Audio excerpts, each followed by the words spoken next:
I guess after going back and looking at Saturday, what was kind of the disconnect on those third down situations? Sure. So it starts with me. It starts with me as the defense coordinator. I'm responsible for them, and we did not get it done. It was the story of the game. There were a lot of early downs when you defend 100 snaps. There are a lot of downs that we're really proud of, especially on early downs. We created negative situations, which we talked about the week before, specifically on first and second down, and getting them an opportunistic, what should have been opportunistic third downs. And we were not able to get off the field. Like always, I wish it was one thing. It was not. I can help with a play call. We will go and spend an excessive amount of time this week going into our third down game plan to make sure we improve upon that. But as always, from the play call to individual execution at different times, it wasn't one thing. We can manufacture more of a pass rush to disrupt the quarterback in those situations. We were multiple in our coverages, but at the end of the day, it starts with me, and we did not get it done. Again, Tori, I wish I had just the perfect answer for you, but we will spend an excessive amount of time. Actually, tomorrow, Wednesday's practice, is our big third down day. So we'll pour into the game plan and go over it today after we got through normal downs this practice this morning. And we'll make sure that we get the right scheme, take away what they do best, be multiple in what we do, attack the quarterback, and just have multiplicity in coverage. But it's a big point of emphasis, to your point. But again, the biggest piece of it is we didn't have success on that down, and we allowed them to extend drives. As we extended drives, you get your play count up to that point, and you saw us wear down and not be as effective in the fourth quarter, and it hurt us. When you're looking at third downs and you're game planning on third downs, do you literally look at tape and say, this call just flat doesn't work, we're not going to try this anymore? Sure. Do you eliminate things moving forward? We do eliminate things, like anything. Take away what they do best. Third downs is obviously very specific to what the distance is, as you would expect. We were very excited about getting them in situations where it was second and longs, which got them in third and longs. We had been very good on third and longs before we came into this game. That was the biggest disappointment. A lot of time, third and ones and third and twos, third and threes, those are tough downs on defenses. Offense has the advantage in those points, especially when college football teams are going for it on fourth down so often. But the biggest picture, we look at it from a down and distance. How aggressive can we be? Can we get our sub packages on the field to create a better pass rush? But yes, to your original point, we eliminate things based off things that they don't do well, and what do they do best, and let's take those away. And then at the end of the day, you just have a multiplicity. You can't be predictable. You can't just be coverage. You just can't be a drop eight coverage. You can't just be a 6-man, 7-man pressure. So we did have a balance of pressure and coverage.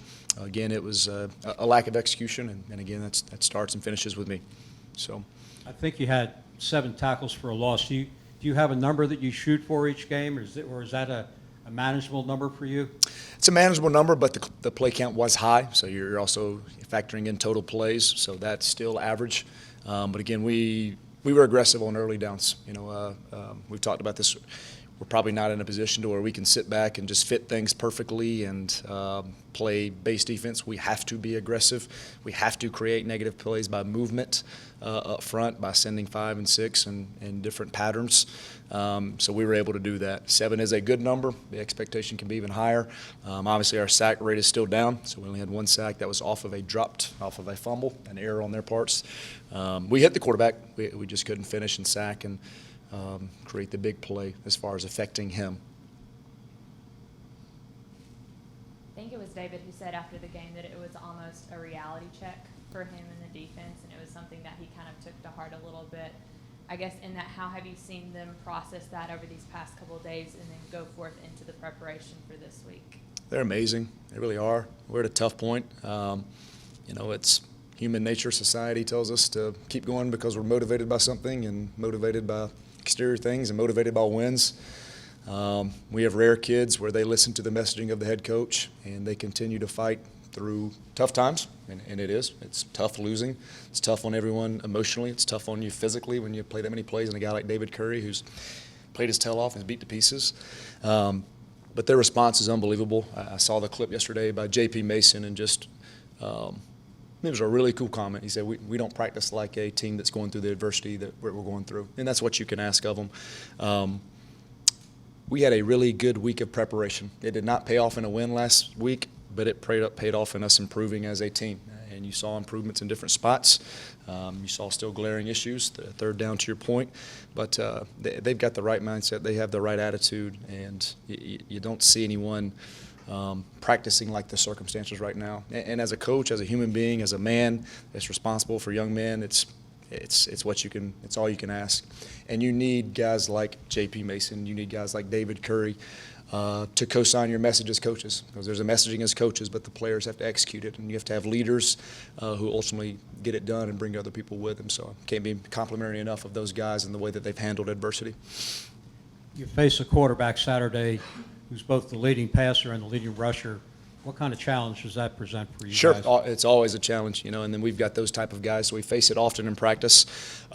Even when the play breaks down, they can extend the play. Even when you have things fit perfectly, they can extend the play. So we have to be very conscious of it. He has a good arm.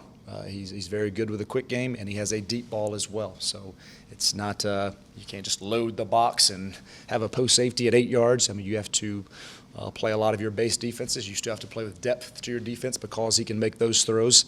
And then they will just have design quarterback runs, and they'll even get into double slots, the double slot option type of pieces to feature him as a runner. On the other side of that, when you do that and he's the leader of your offense, you put him at a risk. He's taken a bunch of cumulative blows going into 6 games of the season. We'll look to take fair legal shots at him and wear him down if they continue to run him. But we'll always have someone designated for him as well. Spies in different situations, shallower post safeties. There's things, schemes you can help that, but you're very conscious of him being able to extend plays. Even today in a 7-on-7 period with no pass rush, because we have athletic quarterbacks and because we're facing one, we're running 7-on-7 routes, and then we allowed the plays to extend on a scramble drill. So a quarterback that can extend plays, you have a base coverage, you match the routes, and then it becomes playground because the quarterback has escaped the pocket, and it can get 5 Mississippi, 6 Mississippi. So you had to match and plaster those routes. So we worked things like that to be able to combat what they do well.